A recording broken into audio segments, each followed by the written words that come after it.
Selain menghadapi masalah sampah kiriman, Pantai Kuta juga dihadapi masalah serius, yakni abrasi yang terus mengikis tepi Pantai Kuta hingga hampir menyentuh jalan setapak.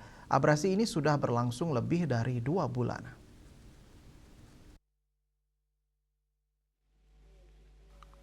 Menurut penuturan sejumlah pedagang maupun balawista di Pantai Kuta, abrasi sudah terjadi sejak 2 hingga 3 bulan lalu. Abrasi secara sedikit demi sedikit mengikis pasir-pasir pantai hingga menimbulkan jurang setinggi 1,5 hingga 2 meter.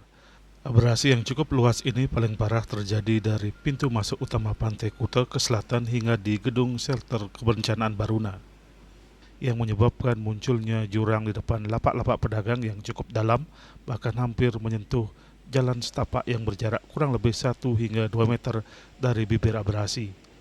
Abrasi sedang ditanggulangi oleh instansi terkait. Sejumlah pedagang pun membantu mengamankan tempat berjualan mereka agar tidak amblas dengan menempatkan batu-batu kerip pantai yang lepas. Abrasi seperti ini menurut beberapa pedagang rutin terjadi setiap tahun pada musim penghujan.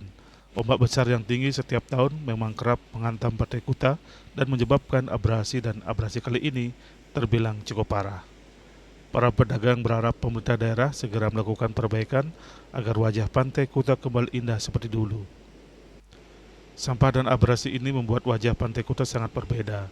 Meski begitu, sejumlah wisatawan tampak tetap menikmati Pantai Kuta dengan duduk-duduk di warung tepi pantai maupun bermain surfing.